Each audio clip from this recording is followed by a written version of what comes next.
हम दुआ करते हैं अल्लाह रब्बुल आलमीन से कि अल्लाह ताला जिस मकसद के तहत इस प्रोग्राम को रचाया, अल्लाह उस मकसद के तहत इस प्रोग्राम को अल्लाह को कामयाब अता फरमा और मस्जिद के तामीर और तौसीह में लोगों के दिलों में अल्लाह वो जज्बा पैदा फरमा कि वो बढ़ चढ़ करके मस्जिद के अंदर वो हिस्सा ले सकें और अपने माल को अल्लाह की राह में खर्च कर सकें।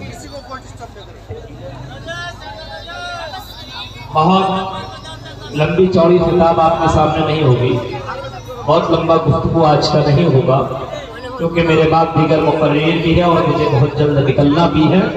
आपको जैसा कि मालूम है कि ये प्रोग्राम जुमा के बाद से लेकर के 12 बजे रात 1 बजे बस उसके बाद ये प्रोग्राम खत्म है। इस वजह से आपसे गुजारिश है कि आप लोग इत्मीनान से बैठ करके ही सुनिए, जितना भी सुनिए बैठ करके सुनिए। आपको मालूम है कि कुरान और हदीस की बातें आप आराम से सुनिए, रास्तों में खड़े होकर के इस तरीके से मुनासिब नहीं है कि आप कुरान और हदीस की बातें इस अंदाज से आप सुनिए। हर कोई अक्सर और बेशतर जितने भी मसलक वाले हैं, हर कोई ये दावा करता है कि हम अल्लाह के रसूल से मोहब्बत करते हैं। और ये आपको मालूम है कि अल्लाह से मोहब्बत अगर करनी है तो रसूल अकरम की इताअत जरूरी है। रसूल की इताअत करोगे, रसूल के फरमा बरदारी करोगे, रसूल के नक्शे कदम पे चलोगे और अल्लाह के रसूल ने जिन जिन चीजों को करने का हुक्म दिया है उन चीजों को करोगे, जिन चीजों से मना किया उनसे रुक जाओगे, तब अल्लाह ताला तुमसे मोहब्बत करने लगेगा। रसूल की इताअत, रसूल की फरमाबरदारी, रसूल के नक्शे कदम पे चलना ही अल्लाह रब्बुल आलमीन से मोहब्बत की दलील है कि अल्लाह रब्बुल आलमीन तब आपसे मोहब्बत करेगा। पीरगंज के मेरे भाइयों, हमें और आपको एक ऐसा पीर मिला, ऐसा पीर दुनिया में किसी को मिला ही नहीं, जिसकी खूबसूरती देखी जाए तो सबसे हसीन और जमील अगर है तो जनाब मोहम्मद रसूलुल्लाह सल्लल्लाहु अलैहि वसल्लम सबसे खूबसूरत। हजरत आयशा खुद बयान करती है कि नबी कितने हसीन और जमील थे, कितने खूबसूरत, कितने हैंडसम थे। हजरत आयशा अपने शौहर की खूबसूरती को बयान करके कह रही हैं, ओ लोगों सुनो, मिस्र की औरतों ने तो अपने हजरत यूसुफ को देख करके तो अपनी उंगलियां काट डाली थी।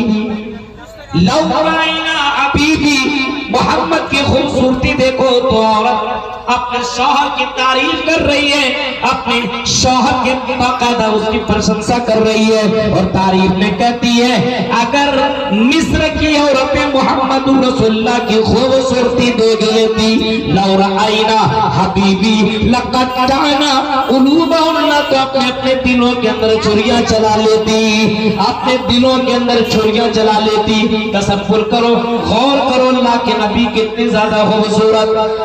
हस्सान इब्न साबित अल्लाह के रसूल की खूबसूरती बयान करते हुए कहते हैं, वहसन मिन कलम तरक़त आइनी व अजमल मिन कलम तलदिन निसा, इतना खूबसूरत और इतना हसीन जमील चेहरा कायनात में किसी ने देखा ही नहीं है, ना ही किसी और ने इतना हसीन जमील चेहरा बच्चा किसी में जना ही नहीं है। मेरे भाइयों, सबसे खूबसूरत जनाबे मोहम्मद रसूलुल्लाह, मकाम के एतबार से देखो, मकाम और हैसियत के एतबार से देखो तो अल्लाह के रसूल से बढ़ करके आपको कोई दूसरी शख्सियत आपको नहीं मिलेगी। किसी भी पीर वली बुजुर्ग किसी को भी उठा लो, अल्लाह के नबी के सामने उसका मकाम कुछ भी नहीं। अल्लाह के बाद सबसे बड़ा मकाम किनका है? जनाबे मोहम्मद रसूलुल्लाह का। सबसे ज्यादा दुनिया में आज भी अल्लाह के नबी का नाम, अल्लाह की बात लिया जाता है। जब जब आजान हुआ करती है, यही मस्जिद का पीरगंज की इस मस्जिद के अंदर 5 वक्त आजान होगी तो मोहम्मद रसूलुल्लाह का नाम लिया जाएगा। यहाँ से आगे निकलिए, थोड़ी दूर आगे जाइए, वहाँ भी एक मस्जिद होगी, वहाँ भी तो नाम लिया जाएगा। उससे भी थोड़ी आगे निकलिए, वहां भी आजान होगी तो मोहम्मद रसूलुल्लाह का नाम लिया जाएगा। आजान होगी, अशहदु अल्ला इलाहा इल्लल्लाह, अगर मुआज़िन कहेगा तो वह अशहदु अन्ना मुहम्मद रसूलुल्लाह कहना पड़ेगा। ये मकाम जनाब मोहम्मद रसूलुल्लाह को अल्लाह ने दिया है। इतना मकाम वाला नबी हमें और आपको मिला है, तो नबी की इताअत में ही जन्नत है, क्योंकि सबसे बड़ा पीर वही है, सबसे आला मकाम पर फाइज जनाब मोहम्मद रसूलुल्लाह है। और उसके बाद कोई नबी कोई पैगंबर आने वाला नहीं है। ला नबिया बादी फरमाया, और लोगों मेरे बाद कोई नबी कोई रसूल दुनिया के अंदर नहीं आएगा। ला नबी बादी, मेरे बाद कोई नबी दुनिया के अंदर नहीं आएगा। वह खुतीमा बिन नबियों, मेरे ऊपर नबियों का खात्मा कर दिया गया, मुहर लगा दिया गया। अब मेरे बाद हुए ज़मीन के अंदर कोई भी ऋषि मुनि आने वाला नहीं।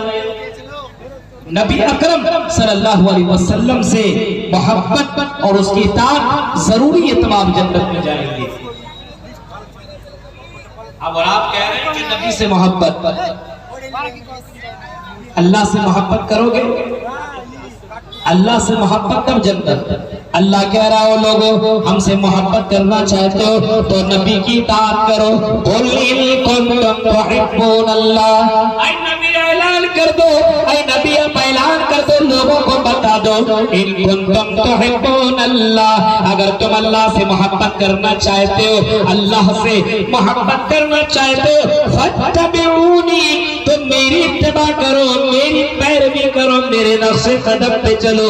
मोहम्मद जो तुम्हें दे उसको ले लो, मोहम्मद तुम्हें जिस चीज से मना करे उससे तुम रुक जाओ।